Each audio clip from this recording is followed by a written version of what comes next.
Voy a pedirles, hermanos, que abran sus Biblias en el libro de Eclesiastés. Eclesiastés capítulo número 12,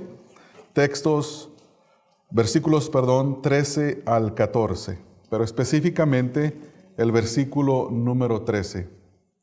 Eclesiastés 12, versículo número 13 y 14. En esta semana vamos a hacer un paréntesis en cuanto al estudio del Evangelio de Juan.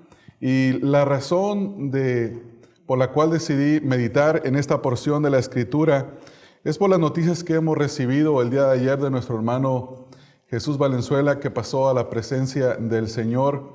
Y es bueno, hermanos, que meditemos en la brevedad de la vida.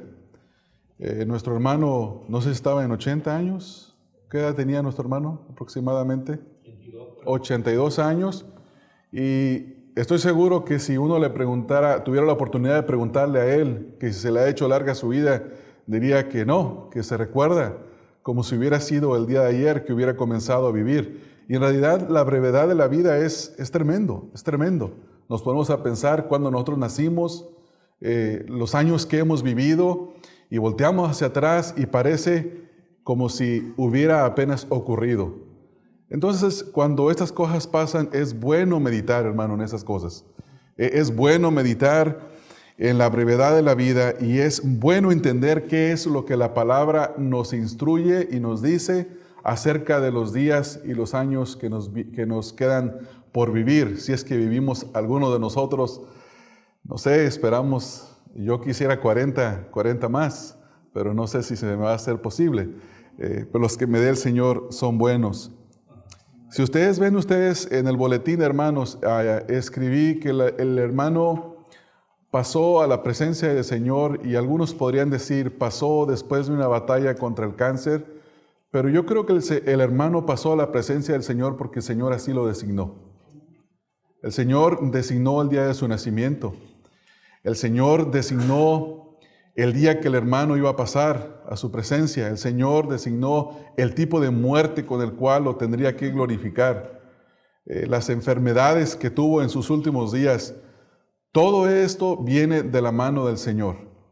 El Señor así lo dice. Lo vimos en la escuela dominical que Él, en el libro de Hechos, nosotros leímos capítulo 17, que el Señor pone los límites de la habitación del hombre y los días que va a vivir.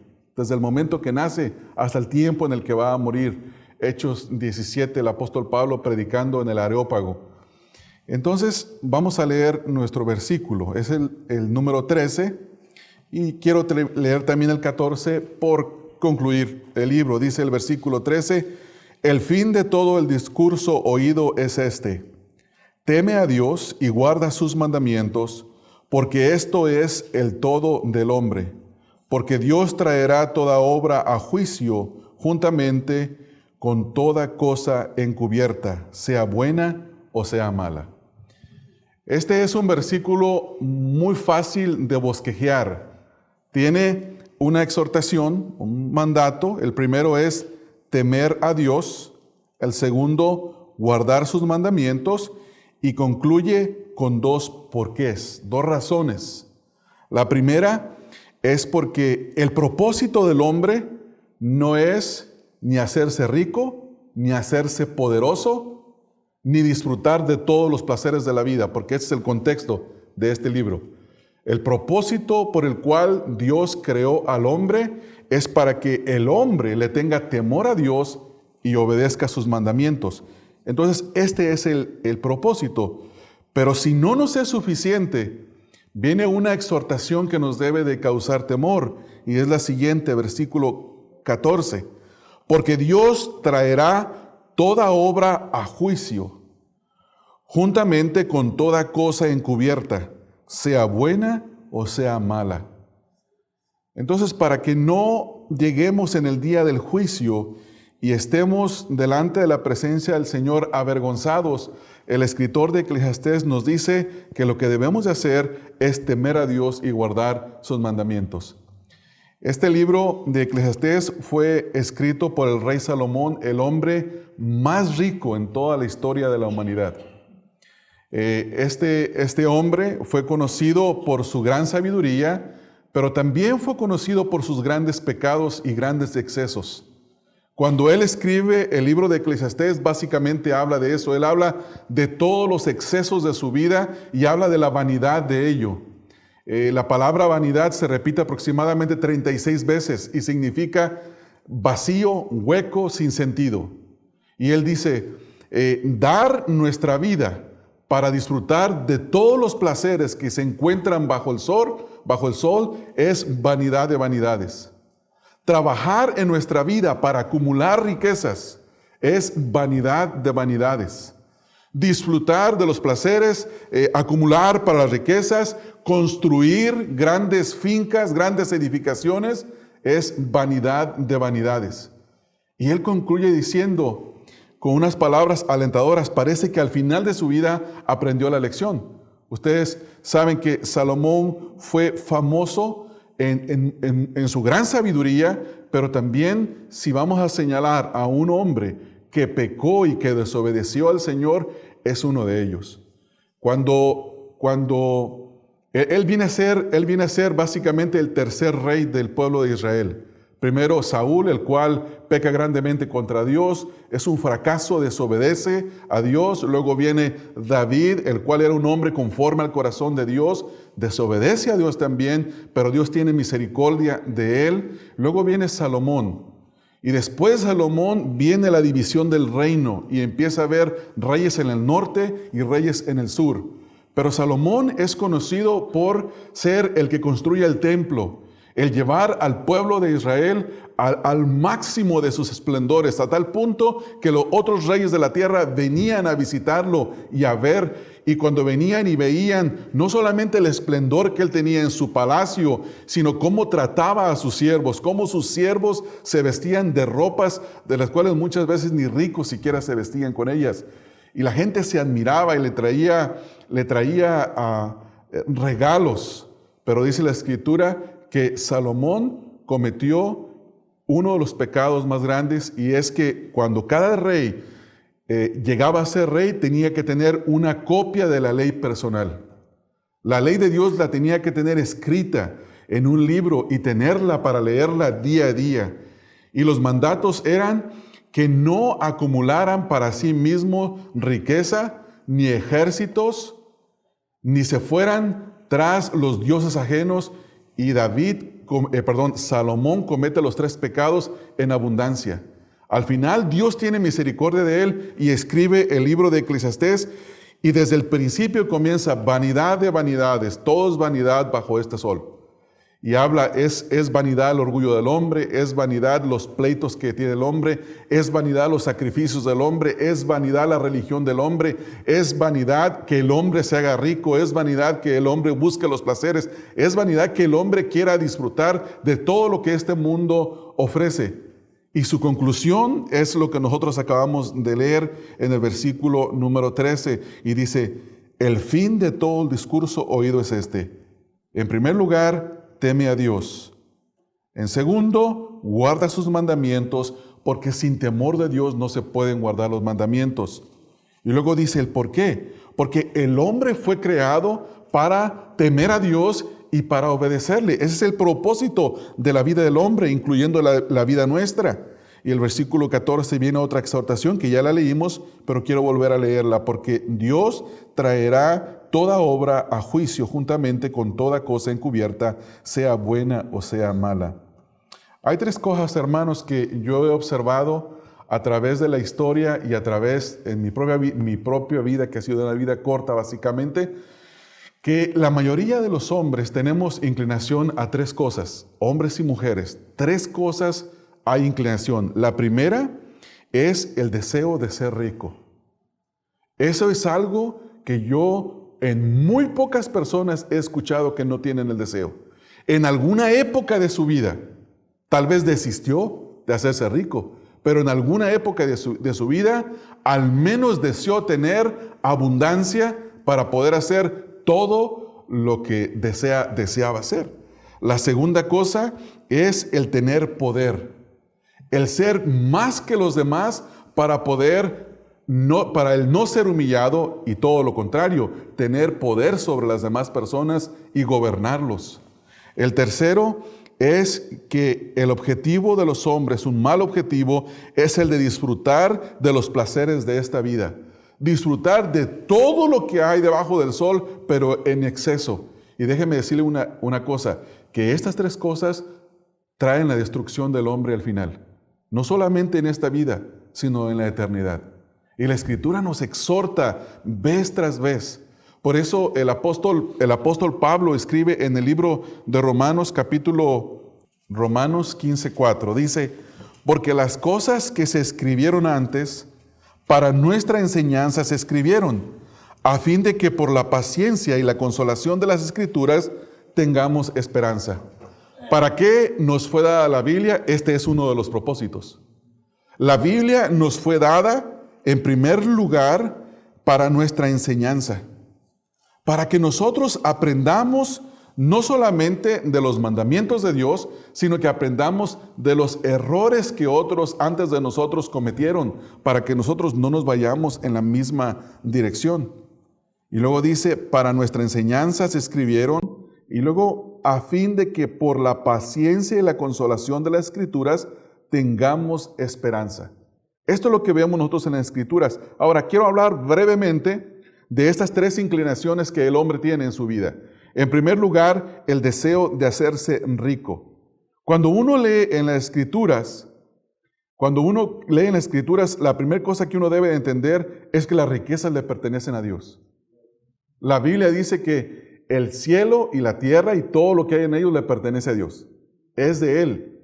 Él es el único que verdaderamente es rico porque a Él le pertenece todo. Todas las riquezas le pertenecen a Dios por cuanto Él es el Creador. Y quiero leer algunas referencias. Por ejemplo, vamos al Salmo número 24, versículos número 1 y versículo número 2. Salmo 24. Estos versículos nos aclaran a cada uno de nosotros que las riquezas le pertenecen a Dios y si a Dios le pertenecen, Él sabe cómo las distribuye. De Jehová es la tierra y su plenitud, el mundo y los que en él habitan. No solamente todo lo que hay en el mundo, sino que también nosotros los habitantes somos de Él. Creyentes, no creyentes, hombres buenos, hombres paganos, todos pertenecemos a Dios. Versículo 2. Porque Él la fundó sobre los mares y la afirmó sobre los ríos. Entonces, ¿quién es el verdadero dueño de todas las riquezas de este mundo? Es Dios. Nosotros le pertenecemos a Dios. En realidad, que cuando un hombre llega a tener riquezas es porque Dios se lo ha permitido tenerlas por algún tiempo y lo va a juzgar aún por las riquezas que el Señor le ha dado. En el libro de Eclesiastés, volviendo al libro que nosotros estamos estudiando, nos dice que las riquezas Dios se las da a las personas. Vamos a leer Eclesiastés capítulo número 5, el texto número 19. Eclesiastés 5, 19. Asimismo, a todo hombre a quien Dios da riquezas y bienes, le da también la facultad para que coma de ellas y tome su parte y goce de su trabajo. Esto es don de Dios. Ahora, note lo que dice. ¿Cuál es el propósito del que Dios dé riquezas a las personas? Si nosotros observamos, no nos dice que de las riquezas que el hombre tiene que disfrutarlas todas para él. Note que hay una palabra clave. Dice, asimismo a todo hombre, en primer lugar, Dios da las riquezas. Dice, y le da también la facultad para que coma de ellas, y escuche lo que dice, y tome su parte. Esto es un poco contradictorio, porque si usted le pregunta a una persona que tiene riquezas, la persona va a decir, son mías. Pero la verdad finalmente es que Dios se las dio. Y de eso que Dios le dio, tiene que tomar nada más una parte. Tiene que comer de ellas y tiene que tomar una sola parte. Entonces, las riquezas son de Dios. Las riquezas Dios se las da a quien Él quiere. Es por eso que no hay muchos ricos en este mundo. Ahora, los que tienen, los tienen porque Dios se las dio. No porque ellos fueron sabios, fueron inteligentes, fueron astutos. No. La habilidad para hacer un negocio y para poseer, esa habilidad la da Dios. Eso no nos pertenece a nosotros. Todas las riquezas le pertenecen a Dios, Él se las da a quien Él quiere, pero hay algo que debemos de saber acerca de las riquezas, hermanos, y es que las riquezas no traen satisfacción. No traen una satisfacción permanente. Aquí mismo, en el versículo número 10, en el capítulo 5, texto 10, dice, el que ama el dinero no se saciará de dinero, y el que ama el mucho tener no sacará fruto. También esto es vanidad. Debemos de entender que las riquezas no pueden saciar nuestra alma, no pueden traernos el gozo, el bienestar que supuestamente prometen. Solamente Dios puede traer nuestra alma. Solamente tener temor de Dios y obedecer sus mandamientos puede traer a nosotros satisfacción. Pero las riquezas no satisfacen, hermanos, porque uno tiene algo y uno quiere más. Uno ve algo y después quiere ver más. Uno escucha algo y quiere más. Los ojos y los oídos nunca se sacían de ver y de escuchar. El corazón nuestro es perverso que no tiene, ahí sí que no tiene límites de codiciar. Tenemos límites porque Dios nos los ha establecido, pero el corazón no tiene límites para codiciar cada día las cosas. Entonces, las riquezas le pertenecen a Dios. Él las da a quien Él quiere, pero hay que entender que el que las recibe tiene que entender que no le van a satisfacer. Su gozo tiene que estar en Dios quien se las dio. Y su gozo tiene que estar en Dios cuando Dios se las quite. Porque de otra manera se va a morir de tristeza. Las riquezas no satisfacen. Las riquezas son inciertas, también dice la Escritura. Si vamos al libro de la carta del apóstol Pablo a Timoteo, nos dice que las riquezas no son algo estable, son algo muy incierto. En primera de Timoteo, capítulo número 6, el texto número 17 dice, a los ricos de este siglo manda que no sean altivos ni pongan la esperanza en las riquezas, las cuales son inciertas, sino en el Dios vivo, que nos da todas las cosas en abundancia para que las disfrutemos. Hay que poner nuestra confianza en Dios. Noten el balance que se encuentra en este versículo. Tampoco la Escritura no está exaltando la pobreza. La Escritura dice que Dios nos da en abundancia todo lo que nosotros necesitamos para que lo disfrutemos, pero nos manda, hermanos, que no pongamos nuestra confianza en las riquezas. ¿Por qué? Porque las riquezas no satisfacen, el único que satisface es el Señor. Ahora tenemos que entender que las riquezas son solamente temporales, son solo para esta vida. Cualquier cosa que nosotros poseamos, sea mucho, sea poco, en realidad en este país, los que vivimos en este país, aunque tengamos poco, tenemos muchísimo más que muchas personas en este mundo. Somos realmente grandemente bendecidos. Hay lugares que jamás una persona podrá tener un automóvil, no puede tener un microwave, no puede tener una estufa porque cocinan con leña en el piso, con la tierra, no tienen ni siquiera agua limpia para tomar, mucho menos filtrada. Aquí somos sumamente bendecidos, pero tenemos que entender que todas las bendiciones son solo temporales, no son para la vida eterna. Las riquezas nadie se las va a llevar.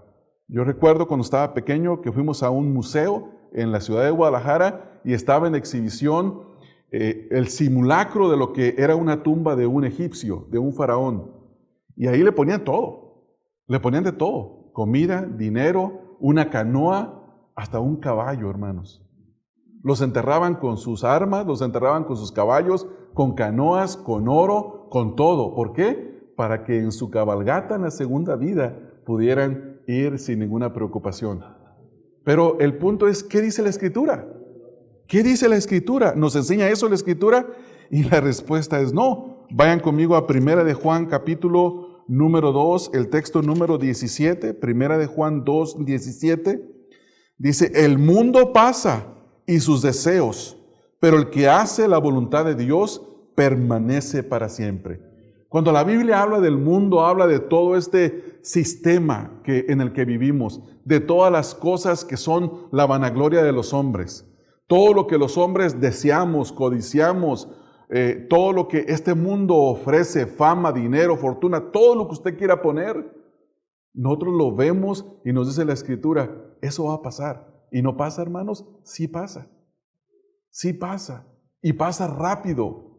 Pasa tan rápido que uno se queda totalmente sorprendido de la rapidez y la forma en la que las cosas pasan. Uno puede tener un deleite hoy en algo de esta vida. Y déjenme decir una cosa, que empieza a caminar los días y saben, hermanos, al final uno ni dientes tiene para comerse lo que tiene enfrente. ¿Verdad, hermanos? Yo recuerdo, estábamos jovencitos, mis hermanos y yo, llegábamos de cualquier lugar, eran 10, 11 de la noche y podíamos comer una cena tremenda, pesada, e irnos a dormir inmediatamente, y dormíamos como angelitos. Bien dormidos, no hay ningún problema. Ahora come uno a las 7 de la noche y cuidado que a las 11 todavía no le hace digestión la comida. El punto, hermanos, es que nada en esta tierra, ninguna cosa, ningún placer, ninguna riqueza, son para siempre. Únicamente la palabra de Dios permanece y los que hacen la voluntad del Señor. Y tenemos que tener eso bien claro. Déjenme leerles un pasaje que es estremecedor, no solamente para la persona que tenga muchos bienes, sino para cada uno de nosotros, porque podemos enfocarnos en algo que no sea la voluntad de Dios. En Lucas capítulo 12, ustedes están familiarizados con esta enseñanza, Lucas capítulo número 12, versículos 13 al 21, acerca del hombre que es sorprendido después de haber laborado toda su vida. Lucas 12, 13 al 21. Vino un hombre, el Señor estaba enseñando, el Señor Jesucristo, y vino un hombre y mi interpretación es que vino a provocar al Señor Jesús, porque el Señor Jesús había dicho antes que Él no tenía ni siquiera dónde recostar su cabeza. Dice, tiene más las zorras que yo. Dice, los pájaros tienen nido, pero yo no tengo ni siquiera dónde recostar mi cabeza. La zorra tiene su madriguera. Y le hace una pregunta, y dice en el versículo 13, le dijo uno de la multitud, y aquí viene la pregunta, Maestro, di a mi hermano que parta conmigo la herencia. Dice, mas él le dijo, hombre, ¿quién me ha puesto sobre vosotros como juez o partidor? Y les dijo, mirad y guardaos de toda avaricia, porque la vida del hombre no consiste en la abundancia de los bienes que posee. También les refirió una parábola diciendo, la heredad de un hombre rico había producido mucho, y él pensaba dentro de sí diciendo, ¿qué haré? Porque no tengo dónde guardar mis frutos. Y dijo, esto haré, derribaré mis graneros y los edificaré mayores, y allí guardaré todos mis frutos y mis bienes. Y diré a mi alma, escuche esto, alma, se hablaba a sí mismo, no estaba loco, se hablaba a sí mismo, alma, muchos bienes tienes, guardados para muchos años, repósate, come, bebe, regocíjate. Pero Dios le dijo, necio, esta noche vienen a pedirte tu alma, y lo que has provisto, ¿de quién será? Así es el que hace para sí tesoros y no es rico para con Dios. ¿Ve qué enseñanza? Esa enseñanza es tremenda, tremenda. ¿Por qué? Porque lo que nosotros vemos es que no debemos de poner nuestros ojos en las riquezas temporales. ¿Por qué? Porque en cualquier momento, hermanos, nos vamos a ir. Y a lo mejor algunos de nosotros podemos estar pensando, pero es que yo no tengo nada. Sí tenemos mucho, hermanos. Tenemos demasiado. Y todos tenemos algo en lo que podemos poner nuestro corazón, sea poco o sea mucho. Y la exhortación es a que no encontremos placer en lo mucho o en lo poco, sino que estemos confiados en el Señor. Este hombre tenía una manera de vivir totalmente opuesta a la enseñanza de Mateo capítulo 6, versículo 33 y su contexto, donde dice el Señor, dice, mira las aves del cielo, no siembran ni almacenan en graneros, pero Dios les da. Mira los lirios del campo, cómo se visten, dice, y ni aun Salomón en toda su gloria se vistió como uno de ellos. Y luego dice que estemos contentos, hermanos, con el qué comer y el qué vestir. Esas cosas nos deben de satisfacer. Dice, busca primeramente el reino de Dios y su justicia, y estas cosas van a ser añadidas. Yo no veo en la Escritura, hermanos, no veo en toda la Escritura que la Biblia exhorte al mensaje contemporáneo de los falsos maestros que dicen a las personas, tienes que soñar en grande, tienes que tener más, tienes que buscar más. Yo no veo ese mensaje en la Escritura. Ahora, hermanos, es una exhortación bien tremenda para nosotros los creyentes. A veces no tenemos para las cosas que quisiéramos tener. Y yo sé que ya hablamos de gustos, no hablamos de necesidades. Y vivimos añorando lo que no tenemos. Y hermanos, déjenme decirle algo. Eso es un reproche hacia Dios. Es como decirle a Dios, Señor, tú no eres un buen proveedor. Lo que me das no es suficiente. Tenemos que aprender, hermanos, el contentamiento. ¿Por qué? Porque las riquezas le pertenecen a Dios. Él se las da a quien Él quiere, pero debe tomar solo su parte. Y también las riquezas no son para siempre. Las riquezas son temporales y no debemos de poner nuestro corazón en ellas. Ahora, la segunda desviación es el de querer obtener poder. En México yo recuerdo una canción que compuso un cantante que se llamaba José Alfredo Jiménez. Y hablaba en esa canción de su niñez, de su infancia, cómo era pobre y que estaba enamorado de una muchachita, pero que a la muchachita le gustaban las botas de charro y él no tenía botas de charro. Y es una canción de lamento. Lo que yo hubiera podido alcanzar si yo hubiera tenido. Y crece en amargura. Y uno puede ver en las películas, en las canciones, en las historias de las personas, el poder llegar a ser alguien para tener dominio sobre los demás. ¿No es así? ¿Cuántas historias no vemos del rico hacendado que abusa y uno de los jóvenes de la hacienda se va de la hacienda y luego vuelve a los muchos años y es muy rico y termina humillando al rico del pueblo? Todas esas historias que traen un deseo de tener poder, de tener control. ¿No es así, hermanos? Eso es así. La vida acá es así también, no nomás en nuestros países. También es igual acá. Entonces, ¿cuál es el punto? El punto es ser más que los demás. Pero ¿qué enseñó el Señor Jesucristo, hermanos? Cuando se ciñó la toalla y agarró la charola de agua para lavarle los pies a sus discípulos. ¿Qué enseñó, hermanos? Dice, el que quiera ser grande en el reino de los cielos, hágase el servidor. Y yo no conozco a una persona, posiblemente la hay, que no haya tenido en alguna ocasión o que no tenga el deseo de poder. De poder tener para no humillarse en ninguna manera a los demás. ¿No es así, hermanos?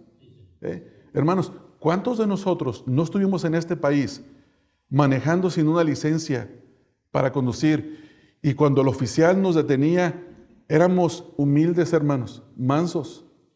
Y cuando pudimos obtener una licencia, dijimos que me pare ahora sí para decirle que de mis impuestos le pago su salario. Hermanos, ese es deseo de poder. ¿Tengo el poder de una licencia? ¿Tengo el poder de una residencia en el país? ¿Tengo el poder de la ciudadanía? ¿Soy ciudadano americano? Hermano, todas esas cosas son pequeñas serpientes de poder que van asomando su cabeza y hay que decapitarlas con el poder de la palabra de Dios. Y eso nos puede ocurrir a todos en poquito y en mucho. Entonces, ¿qué enseña la Escritura? La Escritura enseña que hay que humillarse. Dice el Señor Jesús, ustedes saben que los hombres de la tierra se enseñorean los unos de los otros, pero así no será entre vosotros. El que quiera ser el mayor, tiene que convertirse en el servidor. El apóstol Pablo dice, no busquen su propio bien. No busca tu propio bien, busca el bien de los demás. Esta semana estaba memorizando 3 versículos de 1 Corintios, capítulo 13, del versículo 4 al 7. Y meditando en los versículos, estaba viendo cómo esa descripción de cómo es el amor es tan tremendo. Y fíjense, hermanos, cada una de las palabras, el amor es sufrido, es benigno. El amor no es altivo, el amor no se envanece. y habla del amor, de la benignidad. Habla de que no hace nada indebido, no busca lo suyo, no se irrita, no se goza de la maldad. Dice, mas se goza ¿de qué, hermanos? Los que se la memorizaron, de la justicia. No se goza de la injusticia, mas se goza de la maldad. ¿Perdón? De la verdad, perdón, de la verdad. Gracias por ayudarme. No me lo memoricé bien, ¿verdad? Mi punto, hermanos, es que en esa parte, en ese versículo, cuando dice, no hace nada indebido, tiene que ver con el bienestar de los demás. Tiene que ver con el bienestar de los demás. Tiene que ver, todo ese versículo tiene que ver con el bienestar de los demás. Por eso es que el amor del Señor Jesucristo se manifestó buscando el bienestar de ¿quién, hermanos? Nuestro. Él nunca buscó su propio bienestar, sino buscó el bienestar de Él. En el libro de Daniel, en el capítulo 2, texto número 21, dice la Escritura que es Dios el que quita y pone los reyes. Capítulo 2, versículo número 21. Él muda los tiempos y las edades, quita reyes y pone reyes, da la sabiduría a los sabios y la ciencia a los entendidos. Y luego si leen ahí mismo conmigo en el versículo 37, hermanos, dice, tú, oh rey, eres rey de reyes, porque el Dios de los cielos te ha dado reino, para reino, poder, fuerza y majestad. Y versículo 47, hablando en este contexto del reinado, versículo 47, dice, el rey habló a Daniel y dijo, ciertamente el Dios vuestro es Dios de dioses y Señor de los reyes, y el que revela los misterios, pues pudiste revelar este misterio. ¿Quién es el que pone los reyes? Es Dios. ¿Quién es el que los quita? Es Dios. ¿Por qué? Porque Él es el rey de los reyes. Esto nos lleva, cuando hablamos de reyes, hermanos, hablamos de aquel que tiene la posición más alta. Si el Señor quita y pone el que tiene la posición más alta, ¿qué no hará con los que tenemos la posición de mero abajo? También, hermanos, nos quita y nos pone. Nos quita y nos pone. Entonces, estos son los tres males que se ven en esta tierra. El deseo de hacerse rico, el deseo de tener poder y, por último, el deseo de disfrutar de todos los placeres de esta vida.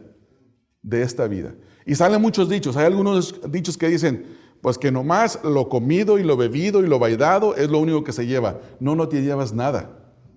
Absolutamente no te llevas nada de esta vida. Nada. El apóstol Pablo dice en primera de Timoteo que desnudos llegamos a este mundo y sin duda nada nos habremos de llevar. Entonces, ¿por qué afanarnos, hermanos, de este mundo? Quiero terminar meditando en los versículos en los que leímos al principio de esta manera. Primer cosa, versículo número 13 del capítulo 12 de Eclesiastés. El fin de todo el discurso oído es este. Primer cosa, ten temor de Dios. Esa es la primera cosa que las Escrituras nos exhortan a nosotros. El predicador dice, ten temor de Dios, teme a Dios. Segundo, guarda sus mandamientos y nos da dos porqués. En el versículo 13, en la parte final, y en el versículo 14, todo. El primero es porque esto es el todo del hombre. ¿Qué es el todo del hombre? ¿Qué buscas? Mi primera cosa, quiero empezar con los jóvenes que tienen sueños, que quieren hacer algo en su vida. Mi primera pregunta es, ¿qué quieres llegar a ser? Y muchas veces uno como padre le dice a sus hijos, no, mijito, yo quiero que tú seas esto. Quiero que seas un doctor, que seas un ingeniero, que seas un abogado, que seas un científico. Quiero que seas un astronauta, que llegues más allá de la luna, porque a la luna llegaron. X cosa. Y les infundimos a nuestros hijos la idea de ser alguien grande en esta vida. ¿No es así? Eso es. Y hacemos mal. Porque lo primero por donde debemos de empezar es enseñarle a nuestros hijos que tengan temor de Dios. Esa es la primera cosa, hermanos. Esa es la primera cosa. Sí, que tengan temor de Dios. Hay que tenerle temor, hay que tenerle pánico, porque nos puede quitar la vida y nos puede mandar al infierno por la eternidad. Hay que tenerle temor. Referente a lo que estaba diciendo el hermano Luis, mucho se habla de qué es esto. El temor es algo, unos dicen, es un temor reverencial. Sí, es cierto, hermanos. Nuestro temor hacia Dios sí es un temor reverencial porque ya lo conocemos. Pero en realidad debemos de temblar delante de Dios. Varios ejemplos. Isaías capítulo 6 y Apocalipsis capítulo 1. En Isaías, ¿cuál fue la visión de Isaías?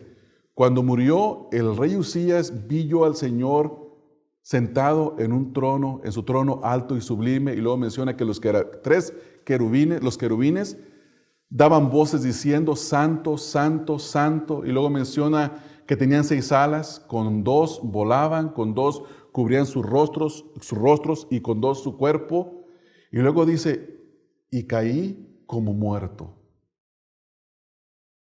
Dice, yo siendo hombre inmundo de labios, he visto a Jehová de los ejércitos. Era profeta Juan, el evangelista Juan, cuando escribe Apocalipsis, tiene la visión del Señor Jesucristo y cae como muerto delante del Señor. Mi pregunta es, ¿por qué? Por el temor, hermanos. Por el temor. Debemos de tener ese temor hacia Dios que nos hace temblar, que nos hace pensar. Miren, hermanos, el hecho de que ustedes y yo hemos sido salvos nos debe de provocar temor y temblor. La primera pregunta es, ¿por qué nos salvó Dios si éramos y somos en un sentido tan miserables como los demás? Yo no merecía salvación, hermanos. Yo no sé cómo usted se sienta. Hombre perverso, inmundo, y recibir la misericordia y la gracia de Dios. Yo no merecía, hermanos. No merecía la salvación que Dios me ha dado. Entonces, cuando nosotros vemos eso, debemos de tener temor hacia Dios. ¿Qué dice la Biblia acerca del temor? Primera cosa, vamos a ver un pasaje breve. Hay muchas referencias que podíamos ver toda la mañana y no es nada más lenguaje, es la verdad. Pero vamos a ver un solo pasaje. Primera de Crónicas, capítulo 16, texto 25 al 31.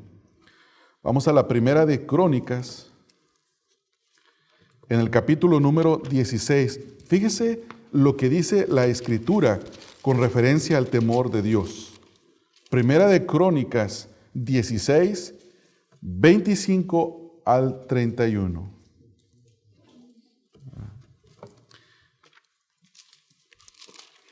Ya me había ido a Segunda de Crónicas y dije, me quitaron el capítulo, no están todos los versículos, pero está aquí 16. Ahora sí, hermanos, vamos a leerlo y quiero que lo leamos con detenimiento. Dice, porque grande es Jehová y digno de suprema alabanza. No nomás de alabanza, de suprema alabanza. Y de ser, ¿cómo dice ahí, hermanos? Temido sobre todos los dioses. Porque todos los dioses de los pueblos son ídolos, mas Jehová hizo los cielos. Alabanza y magnificencia delante de él, poder y alegría en su morada. Tributad a Jehová, oh familias de los pueblos, dad a Jehová gloria y poder, dad a Jehová la honra debida a su nombre, traed ofrenda y venid delante de él, postraos delante de Jehová en la hermosura de su santidad. Temed en su presencia toda la tierra. El mundo será aún establecido para que no se conmueva. Alégrese los cielos y gócese la tierra y digan en las naciones, Jehová reina. Ahora, yo entiendo bien lo que mencionó nuestro hermano Luis ahorita y quiero aclarar un poquito más ese punto. Notan que aquí dice que estemos delante de la presencia del Señor con alegría. El versículo 27 dice, alabanza y magnificencia delante de él, poder y alegría en su morada. Entonces la pregunta es, ¿cómo puedo estar temblando delante de Dios? ¿Y cómo puedo estar con alegría? Eso es lo que se llama una antinomia. Una antinomia son dos verdades ciertas que tienen una supuesta contradicción, pero no la existe. Entonces, tenemos nosotros aquí, ¿cómo es posible que yo estoy delante de Dios temblando, pero con gozo? ¿Cómo es? Yo no lo sé. No lo sé, pero así es. El apóstol Pablo usa mucho las antinomias en 2 de Corintios, dice, como pobres, pero siendo ricos y poseyéndolo todo. ¿Qué es eso? ¿Pablo estaba pobre? Era un hombre pobre, hermano, no tenía nada. Pablo estaba en la prisión y le dice a Timoteo, en 2 de Timoteo le dice, tráeme los libros, tráeme el capote. No tenía nada, estaba en una prisión que no tenía luz la prisión, una prisión húmeda. Y el hombre ya anciano, ya grande, y estaba ahí. Entonces, porque él podía decir, siendo pobres, pero como teniéndolo y poseyéndolo todo, porque la realidad es esa, las dos cosas son realidad. Él no tenía nada, pero la realidad es que todo nos pertenece, hermano. La Escritura dice que vamos a juzgar a los ángeles. Nosotros vamos a ser jueces de los ángeles. Entonces, lo tenemos todo. Tenemos las autoridades de este mundo y tenemos que respetarlas, ¿verdad, hermano? Tenemos que respetarlas. Pero en realidad la tierra es nuestra. La tierra es nuestra, todo es nuestro en Cristo Jesús. Entonces, dice el apóstol Pablo, dice, como derrotados, pero con alegría. Entristecidos, pero con gozo. ¿Qué está diciendo? Dos cosas que aparentemente se contradicen, pero es como lo que estamos pasando en este momento. Cuando ayer yo recibí la llamada de la hermana Valenzuela, pero yo estaba en una reunión, no pude contestar mi teléfono. Luego mi esposa me envió un texto sabiendo que no podía responder el teléfono, y cuando yo vi la noticia de que el hermano había fallecido, yo estaba manejando, me hice a un lado, me senté, me puse a meditar un poco y a pensar en algunas cosas en cuanto a esto. Y hermanos, uno tiene esas dos cosas, tiene la tristeza, pero tiene gozo. Explíqueme usted eso, ¿cómo es posible? No se puede explicar. Y usted le dice a la hermana, ¿estás triste? Le va a decir, sí. Hermana, ¿tienes gozo? Sí, porque ella está en la presencia del Señor. ¿Verdad, hermanos? Y es igual con el asunto del temor. Es un temor donde nosotros temblamos delante de Dios, pero es un temor donde tenemos reverencia a Dios, pero sí temblamos delante del Señor, porque Él es capaz de hacer cualquier cosa. Segunda cosa aquí en Eclesiastés, dice primero que hay que tener temor, y segundo, ¿qué, hermanos? Obedeced sus mandamientos. Vamos a leer algunas referencias. Toda la Biblia está llena de referencias acerca de obedecer los mandamientos a Dios, pero quiero leer algunas porque hemos estado en el Evangelio de Juan, y leo las siguientes en el Evangelio de Juan, capítulo número 14, versículos 15 y 21. Evangelio de Juan, capítulo 14, versículos 15 y 21.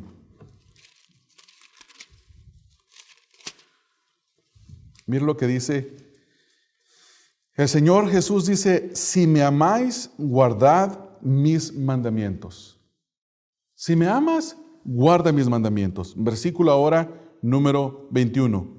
El que tiene mis mandamientos y los guarda, ese es el que me ama, y el que me ama será amado por mi Padre, y yo le amaré y me manifestaré a él. Y luego seguimos leyendo en el capítulo número 15, el versículo número 10. Si guardareis mis mandamientos, permaneceréis en mi amor, así como yo he guardado los mandamientos de mi Padre y permanezco en su amor. ¿Qué es lo que observamos, hermanos? La enseñanza constante, Antiguo Testamento, Nuevo Testamento, no cambia el mandato de obedecer los mandatos de Dios. Tenemos que obedecerlos. Razones. ¿Cuáles razones nos da la Biblia? ¿Se recuerdan cuando Moisés se pone delante del pueblo y les dice, aquí está la ley, bendición para los que obedecen y maldición para los que desobedecen? ¿Qué quiere decir eso? Que en esta tierra hay consecuencias, y hay consecuencias eternas. Mi pregunta para ustedes es esta, y quiero plantear un argumento que se los propuse a mis hijos el otro día por este asunto de la época en la que nosotros vivimos. nosotros vivimos en una época, hermanos, que vivimos en el posmodernismo. El posmodernismo es una época donde nadie quiere discutir la verdad. Todo es relativo. ¿Está bien para ti que tú seas cristiano? Déjame a mí, yo soy budista. ¿Eso funciona para ti? ¿Esto funciona para mí? ¿Lo tuyo está bien? ¿Lo mío está bien? Nadie quiere discutir más. Se acabó el modernismo. Cuando en los 70s usted podía ir a una plaza pública o a una universidad y los jóvenes discutían. Había debates. Pero mi punto es el siguiente. Ahora vivimos en una época donde ya no se debate nada. Lo que está bien para ti, está bien para mí, está bien, todo está bien. Nadie discute nada. Nadie. Nadie. Entonces, el punto es que, ¿qué hacemos en una sociedad así? Donde tú no practicas un cierto pecado y tus compañeros de la escuela te dicen, hey, ¿por qué no haces esto? Y si tu respuesta es, porque tengo temor de Dios. Y ellos van a decir, Dios no existe. ¿Por qué te preocupas de algo que ni siquiera existe? ¿De veras no existe? Bueno, razonemos un poco. Si Dios no existiera, hay algo que ellos no pueden negar y son las consecuencias del pecado. ¿No es así, hermano? ¿Que acaso todo pecado no tiene consecuencias? Todo pecado tiene consecuencias. Cualquier pecado. No quiero ahorita mencionar una lista de pecados. Ustedes saben, cada uno de los pecados tiene consecuencias en esta vida y en la vida por venir. Es lo que nos dice el versículo 14 de Eclesiastés 12. Toda obra buena o mala será juzgada. Entonces, el punto es el siguiente. ¿Por qué nos manda Dios que obedezcamos? Nos manda en primer lugar, no porque Dios es un Dios autoritario que nos quiere robar el gozo a través de prohibiciones. No, todo lo opuesto. Porque es un Dios, como aprendimos en la escuela dominical, relacional, que quiere relacionarse con nosotros, quiere tener comunión con nosotros.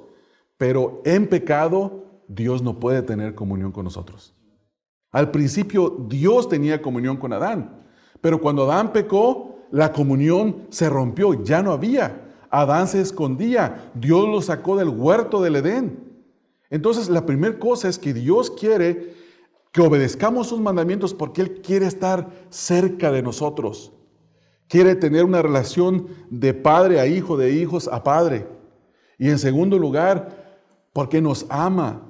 Él sabe las consecuencias del pecado, no solamente en esta vida, sino en la vida por venir, porque Él, siendo juez justo, no puede dejar de juzgar ningún pecado. Sí podemos ver, hermanos, que no tenemos que obedecer porque a Dios así le da la gana y Él nomás quiere que se cumplan sus caprichos. No es eso, hermanos. Los mandatos están basados en el amor de Dios, en la relación de Dios con nosotros. Es imposible que tengamos comunión si no obedecemos. Es imposible. Entonces no veamos los mandatos de Dios como prohibiciones de un Dios caprichoso, de ninguna manera. Todo lo contrario, todo lo opuesto. ¿Por qué me manda a mí el Señor que me aparte de inmoralidad? ¿Por qué me manda que me aparte de mentira? ¿Por qué me manda que me aparte de codicia? ¿Por qué? Porque Él quiere que yo esté en comunión con Él y que disfrute de los beneficios de vivir una vida sin pecado. Hermanos, ¿qué no se han dado cuenta que cuando andamos en un pecado y que no nos apartamos de Él, no tenemos paz, hermanos? No, yo sí, hermanos, yo no sé ustedes. Yo no sé de qué están hechos ustedes si me dicen que no. Pero cuando estamos en un pecado, si es que tenemos todavía conciencia, si es que el Espíritu de Dios está todavía en nosotros, pero no tenemos paz, hermanos. La Escritura dice que el impío huye sin que nadie lo persiga. No hay paz. Por eso dice la Escritura, justificados pues por la fe tenemos paz para con Dios. Es el primer resultado de vivir una vida justificada y de apartarse del pecado. Entonces, temamos a Dios. Obedezcamos sus mandamientos. ¿Por qué? Porque el todo del hombre no es ni ser rico, ni ser grande y poderoso, ni disfrutar de todos los placeres de esta tierra. El todo del hombre es tenerle temor a Dios y obedecer sus mandamientos.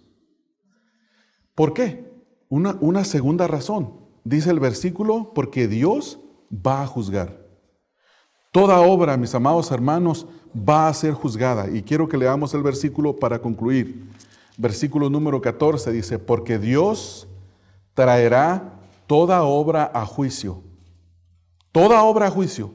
Dios, el Dios justo, el juez del universo, traerá toda obra a juicio y dice, juntamente con toda cosa encubierta. Es decir, que no hay nada que se pueda encubrir delante de los ojos del juez del universo.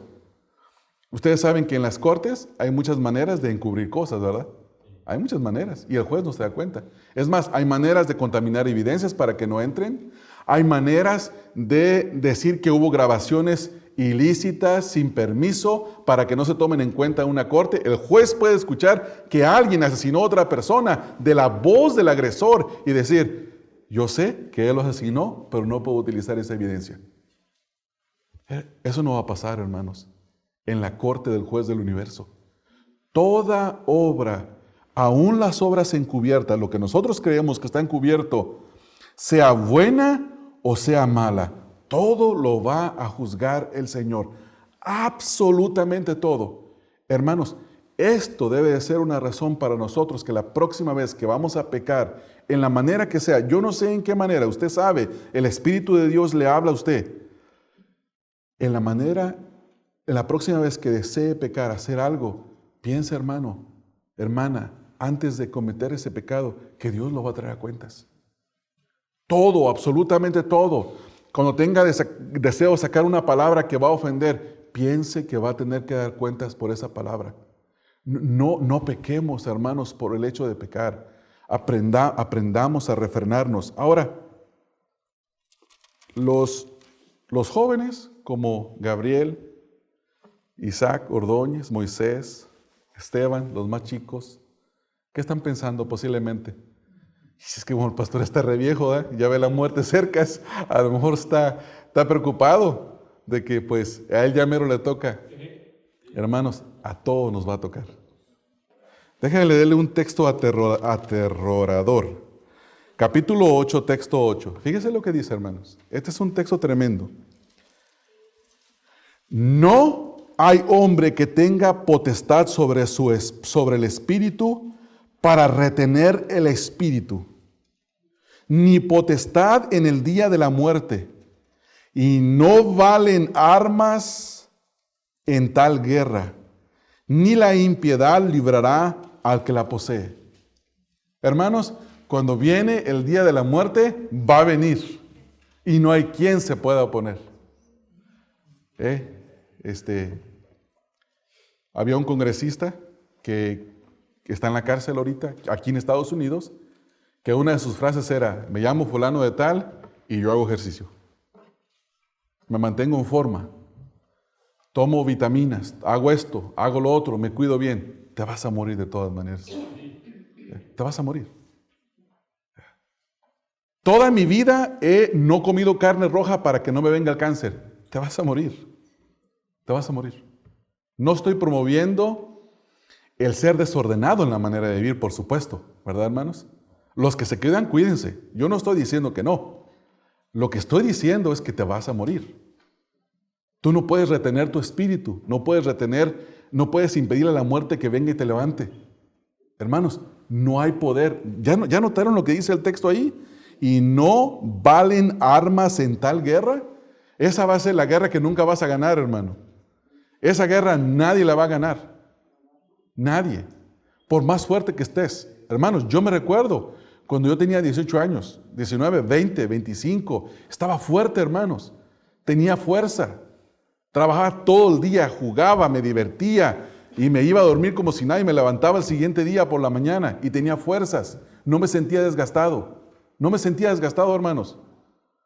Ahora empiezo a chochear. A veces en la tarde ando medio... Y escuchaba yo antes que decía, no, es que una siesta se echó fulano. Yo digo, pobres viejitos. Un día estaba yo sentado en mi casa, estaban dos personas adultas. No quiero mencionar nombres, no son ustedes.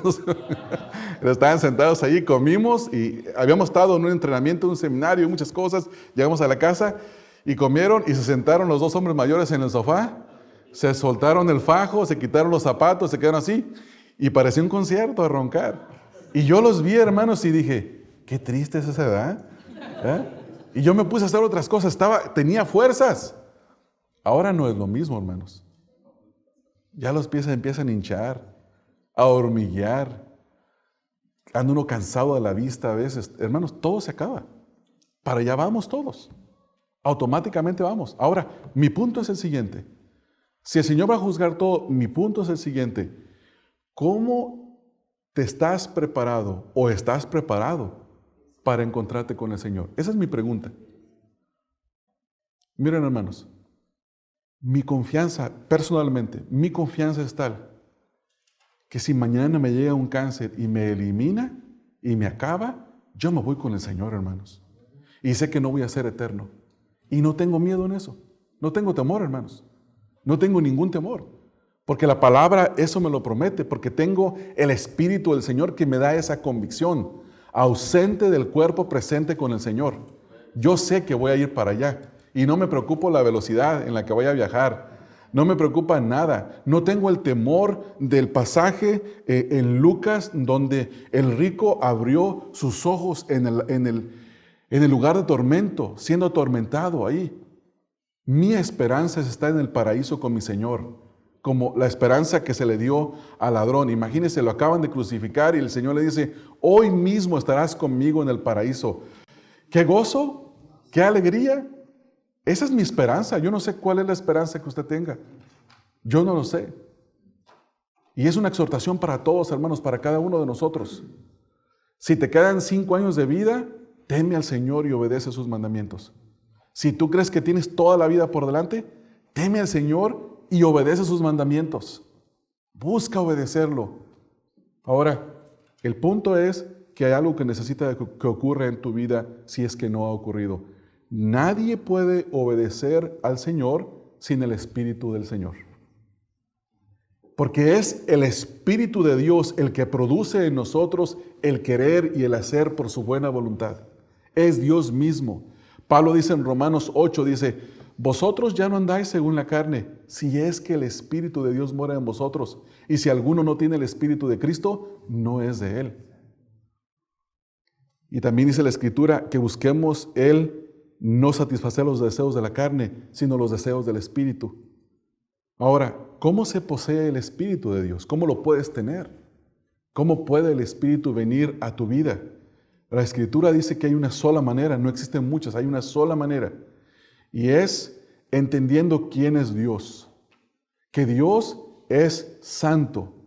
Y Dios no tiene comunión con el pecado en ninguna manera, en ninguna forma. Y que Dios es juez justo y tiene que juzgar todo pecado. Porque si Dios no juzga todo pecado, Dios sería un juez injusto. Pero al mismo tiempo también la Escritura dice que Dios es amor. Y en ese amor envió al Señor Jesucristo a morir una muerte sustitutoria por cada uno de aquellos que hemos creído en Él. Él murió en la cruz del Calvario como un impío, como un injusto, como un pecador, para que nosotros, siendo verdaderos pecadores y mereciendo la muerte eterna, podamos ser hechos justicia de Dios en Él. Ahora, no podemos separar a Dios. Ustedes han escuchado mucho que el mensaje contemporáneo, ¿cuál es, hermanos? Dios te ama a ti, pero odia tu pecado. Y la verdad es que no es así, hermanos. No es así. Yo tuve una conversación con algunos pastores este fin de semana y tocábamos ese punto. Y unos decían, es que Dios ama al pecador, pero aborrece su pecado. Y yo le decía, hermano, ¿dónde está eso en la Biblia? No está en la Biblia, hermano. No se encuentra ahí. Otro decía, bueno, Dios sí es amor, pero y es juez, es ira, es fuego consumidor. Pero yo creo que las gentes vienen a Dios si les hablas del amor. Hermanos, no podemos ¿cómo es la palabra? Compartamelizar, no. Hacer a Dios en pequeños departamentos. O dividir a Dios. A mí me gusta más el atributo del amor, hablo más de amor. A mí me gusta más el atributo, el atributo del juicio, hablo más del juicio y de la ira de Dios. No podemos dividir a Dios, hermanos. En Juan capítulo 3 se habla del amor de Dios y se habla de la ira de Dios. El Señor Jesús dijo, El que cree en el Señor Jesucristo, cree en el amor de Dios que se manifestó en la persona de Cristo, tiene vida eterna. Pero el que rehúsa creer en el Hijo, la ira de Dios está sobre él. Las dos cosas las vemos ahí. Entonces, ¿quiénes somos tú y yo para cambiar el mensaje del Evangelio, hermanos? ¿Sí me entienden? No debemos de cambiar el mensaje, hermanos. Hablemos de la ira de Dios. Hablemos del amor de Dios, que es grande, es maravilloso. Hablemos de la esperanza que hay en Cristo Jesús, que solamente en Él hay salvación.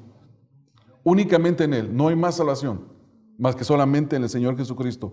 Entonces, como dijo el predicador, el final de todo el discurso, el final del discurso del predicador y el final de mi discurso es el mismo, no hay otro.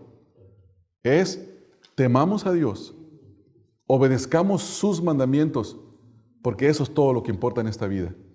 Ninguna otra cosa importa en esta vida como importa eso. Eso es lo más importante. Y vuelvo a hablar, no estoy diciendo, ya no trabajes, solo obedece a Dios, pero no trabajes. No dije eso, hermanos. No dije, no planees, tampoco dije eso.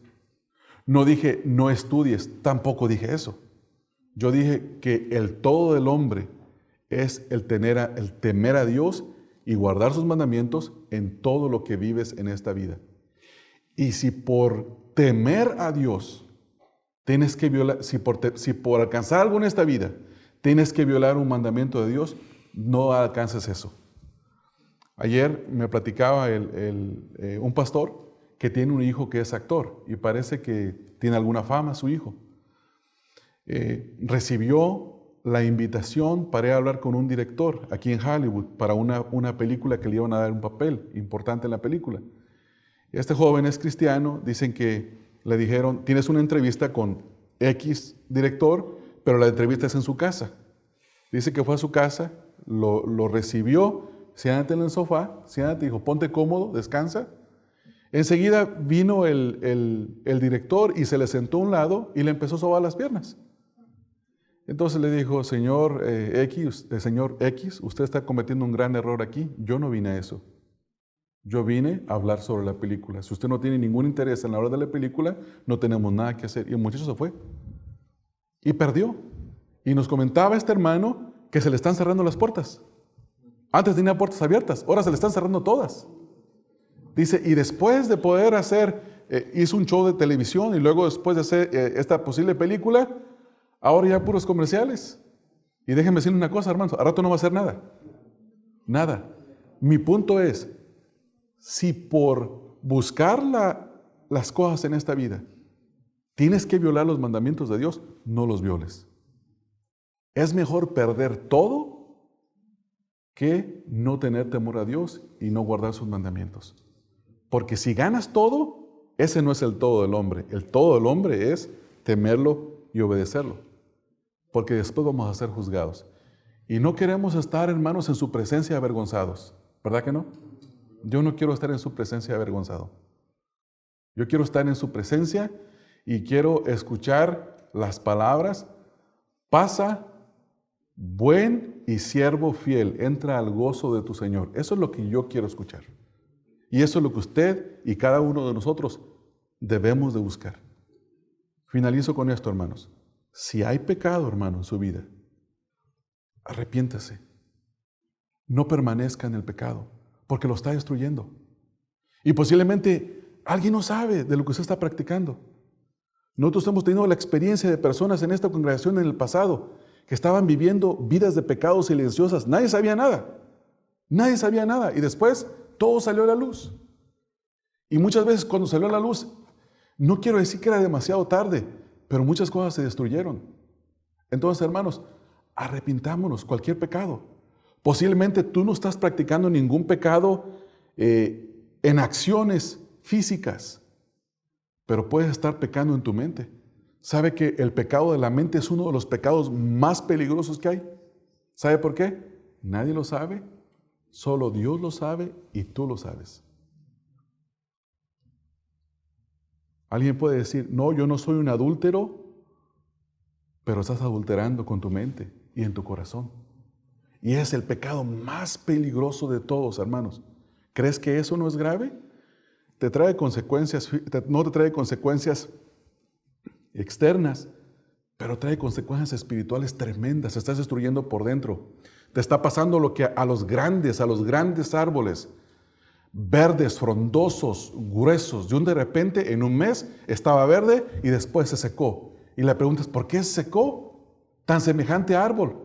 ¿Sabe por qué? Usted le corta una rama y está todo hueco por dentro. Las termitas se lo comieron y lo destruyeron todo. Así vendrá tu destrucción repentina si estás practicando algún pecado en tu mente. Arrepiéntete de todos tus pecados, pero de todos, no dejes uno solo. Posiblemente eres una persona que tiene un problema, un pleito con alguien y no has confesado tu pecado. Pero por dentro tienes odio contra esa persona. Arrepiéntete de tu pecado, no dejes nada, no dejes nada. Y cuando lo hagas, vas a tener un gozo, mis amados hermanos, que no te lo puede dar nada de este mundo. Nada, nada. Y te lo dice uno que lo ha experimentado, que ha sido esclavo de su propio pecado y que ha sido liberado por la gracia de Dios, y tengo un gozo que no me lo puede quitar nada excepto el pecado. Excepto el pecado.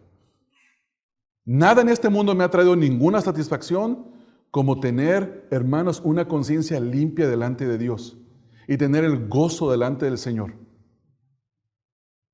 Ayer tenía una conversación con una persona de una situación pasada y esta persona me estaba inquiriendo, quería que yo le contara algunas situaciones y yo le dije, mire, yo no quiero hablar porque X persona no está presente. Usted escuchó lo que esa persona dijo. Ya escuchó su posición. Si me escucha la mía, va a escuchar la mía. Pero ¿sabe qué es lo más tremendo de todo? Que mi juez es el Señor. A esa persona Dios la va a juzgar y a mí me va a juzgar. Al final, con el que importa verdaderamente estar bien es con el Señor, hermanos. Mi conciencia no me acusa en la situación que estábamos hablando, ni en lo más mínimo. Tengo paz, tengo gozo. Y eso es lo que me interesa. No me interesa que todo el mundo alrededor, aún a nivel de algunos pastores que me den unas miradas como, oh, ese es fulano de tal, el que hizo X cosa. No me preocupa, hermanos. Mi conciencia está libre. Tengo libertad en mí mismo.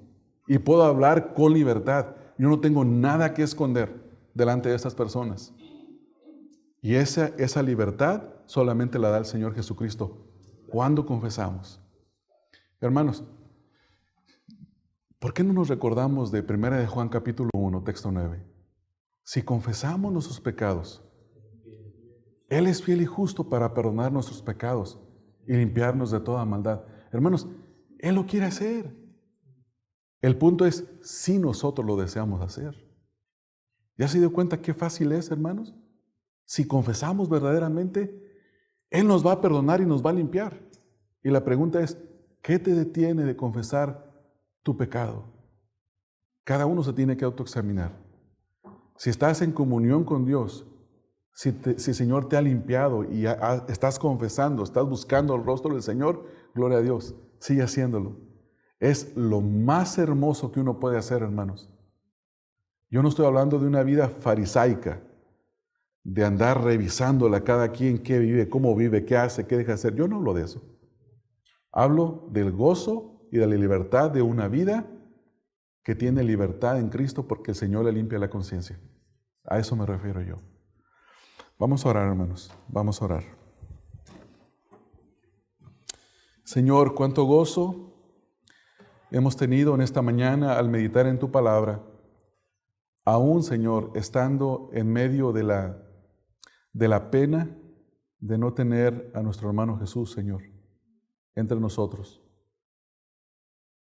Cada uno de nosotros posiblemente puede recordar momentos en los que habló con Él, en los que nos reímos con Él, cuando comíamos, Señor, chicharrones con Él ahí en su casa. Y hablábamos, Señor, y nos exhortábamos, Padre. Y Él está viviendo en este momento, Señor, la realidad eterna, Señor. Y cada uno de nosotros vamos a morir igual que el Señor. Y yo te quiero rogar para que tú, Padre, quien eres grande en misericordia, te quiero rogar que tú envíes vida, Señor. Que des vida, que traigas vida a este lugar.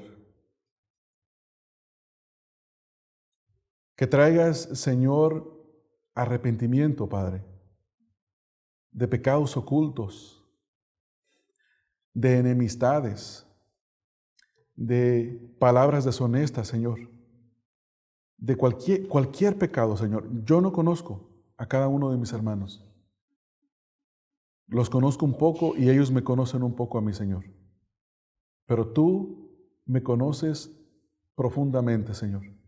No hay nada oculto delante de tus ojos, Padre.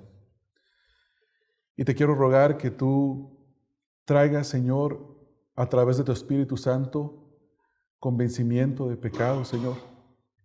Deseo, Señor, de volvernos a ti en arrepentimiento y en fe. Deseo de confesar. Deseo de anhelar la limpieza que tú das, Señor. Porque así dice tu palabra, que no solamente nos perdonas, sino que nos limpias de toda maldad. Señor, no permitas que ninguno de nosotros, Padre, ninguno camine en maldad. Límpianos, Señor, y haz tu obra que solo tú puedes hacer, Señor.